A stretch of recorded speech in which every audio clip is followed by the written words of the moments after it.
Everyone, welcome to arrive online classes. इस video में हम लोग डिस्कस करेंगे रिब्स एंड रिब केज। तो ये टॉपिक बहुत ज़्यादा इंपॉर्टेंस रखता है बोर्ड एग्जामिनेशन के लिए। आपके लिए लड्डू क्वेश्चन होता है बोर्ड्स में ये। और right a short note on ribs या इससे रिलेटेड 1 मार्क क्वेश्चन भी बोर्ड में पूछा जाता है। प्लस कॉम्पिटिटिव एग्जाम के लिए तो अपनी ही इसकी इम्पोर्टेंस होती है। तो आपका जो पूरा रिब और रिब केज होता है जिसमें ये सारा स्ट्रक्चर जो है वो आता है, इसमें इम्पॉर्टेंट क्या है, एक तो इसमें बोन्स कौन कौन सी अटैच होती है वो आपको पता होनी चाहिए। इसमें ये जो एक बोन होती है इसको हम बोलते हैं स्टर्नम।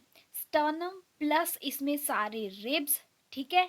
और इसमें जो थर्ड चीज आती है दैट इज वर्टिब्रल कॉलम के जो आपकी बोन्स हैं, जो कि लास्ट पीछे वाली जो साइड है वहां से अटैच होती है। ये तीनों मिलके जो स्ट्रक्चर बनाती है उसको हम रिब केज बोलते हैं। और ये पूरा स्ट्रक्चर जो है वो टुगेदर आपके इंटरनल ऑर्गन जैसे लंग्स और लिवर को प्रोटेक्ट भी करता है। तो यहाँ पे रिब्स जो है, नेक्स्ट हम देखते हैं। पहले इसका स्ट्रक्चर जो है वो आपको अंडरस्टैंड करना ज़रूरी है और यहाँ से बहुत सारे क्वेश्चन आते हैं। तो रिब्स जो है, जो फर्स्ट रिब होती है वो वर्टिब्रल कॉलम से जो अटैच होती है वो फर्स्ट थोरेसिक वर्टिब्रा से अटैच होती है। जो आपका वर्टिब्रल पूरा कॉलम है, आपको पता है उसके डिफरेंट रीजन्स होते हैं। फर्स्ट ऊपर वाले जो रीजन होते हैं उनको हम सर्वाइकल रीजन बोलते हैं, जिसमें 7 जो है बोन्स आती हैं वर्टिब्रल कॉलम की बात करें। उसके बाद 12 बोन आती है आपकी थोरेसिक रीजन की, ठीक है, जो आपका चेस्ट वाला एरिया है। उसके बिल्कुल पीछे जो हड्डियां होंगी आपकी, जो ये वर्टिब्रल कॉलम बैकबोन की होंगी, ये आपकी थोरेसिक होगी। और उसके बाद आपकी जो है वो इसके बाद कौन सी आती है, लंबर रीजन आता है, ठीक है। और इसके बाद लास्ट में आपका जो है वो सैक्रम और कॉक्सिल आते हैं। ये वर्टिब्रल कॉलम है। फिलहाल यहाँ पे ये बोन्स इसलिए बताई कि आपको पता होना चाहिए कि थोरेसिक रीजन से आपके जो रिब केज है वो लगी होती है, राइट। फर्स्ट थोरेसिक से आपकी first vertebral column back side से अटैच्ड होती है। अब यहाँ पे टोटल नंबर कितना होता है रिब्स का, तो देखो पेयर्स में होती हैं और 12 पेयर इसका टोटल नंबर है। कितना, 12 पेयर्स। आउट ऑफ 12 पेयर्स जो 7 पेयर होते हैं, यहाँ तक 7 पेयर्स आप देखोगे, ये 7 पेयर जो है वो अटैच होते हैं डायरेक्टली स्टर्नम। ये जो बोन है, स्टर्नम बोन है आपकी, देखो ये वाली जो पूरी बोन है इससे अटैच्ड है डायरेक्टली। तो इनको हम बोलते हैं ट्रू रिब्स।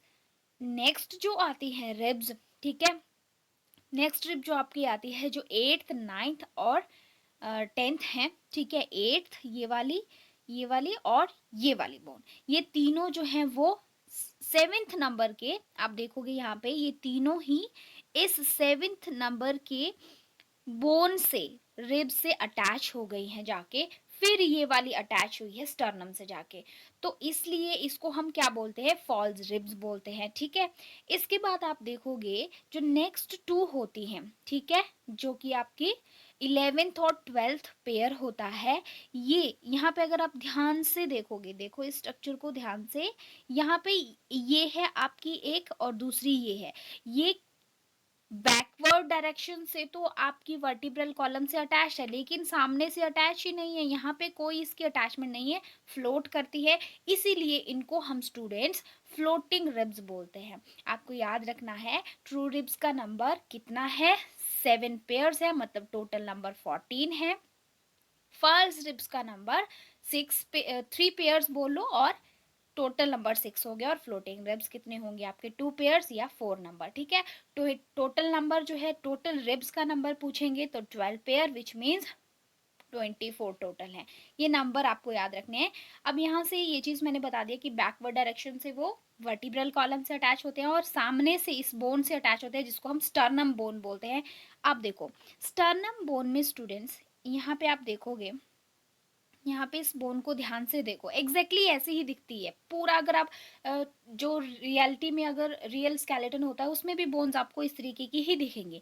तो ये जो एक बोन है, इसमें यहाँ पे आप देखोगे छोटा सा बोन का एक पार्ट दिख रहा है आपको, इसको हम बोलते हैं सिफोइड प्रोसेस, ठीक है। ये क्वेश्चन आता है और ये पूछा जाता है, ठीक है, कि किसका पार्ट होता है सिफोइड प्रोसेस। आप देखो यहाँ पे किसका पार्ट है, स्टर्नम का पार्ट है, ठीक है।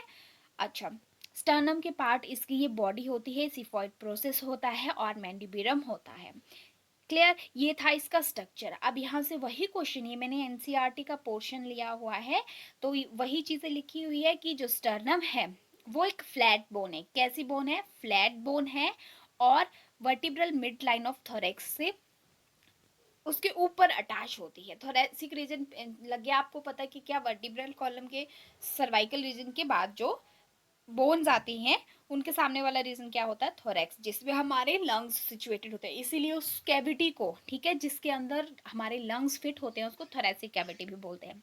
वही मैंने आपको बता दिया कि 12 पेयर्स होते हैं, ठीक है, और ये फ्लैट बोन्स होती हैं, कनेक्टेड होती है डॉर्सली वर्टिब्रल कॉलम से और वेंट्रली स्टर्नम से। It has two articulation surface on the dorsal and hence it is called dicephalic। मतलब कि इसका जो पोर्शन अटैचमेंट को होता है उसमें दो ऐसे ग्रूव बने होते हैं, ठीक है, इसीलिए डाई डाई दो हेड लाइक स्ट्रक्चर उसके होते हैं। सिफेलिक वर्ड हेड के लिए यूज होता है, तो दो हेड्स होते हैं अटैचमेंट के लिए, इसीलिए इसको डाइसेफेलिक बोलते हैं। फर्स्ट 7 पेयर्स ऑफ रिब्स को हम ट्रू रिब्स बोलते हैं, ठीक है, क्योंकि डायरेक्टली वो स्टर्नम से अटैच होती हैं और वर्टिब्रल कॉलम से अटैच होती हैं। और फिर इसके बाद जो अगली आपकी रिब्स आती हैं, दैट इज 8th 9th और 10th, ये क्या है? फाल्स रिब इनको बोलते हैं। तो एक तो मैंने बताया कि जैसे ये रिब्स हैं, जो 7th नंबर वाली रिब है, मैं 7th बना रही हूँ। अब ये जो 8th है ये भी इसके साथ अटैच हो जाएगी, 9th वाली भी इसके साथ अटैच हो जाएगी और 10th वाली भी इसके साथ अटैच हो जाएगी। फिर ये जाके किससे? स्टर्नम से अटैच होगी, ठीक है, स्टर्नम बोन जो आपकी होगी उससे 7th वाली जो है अटैच होगी।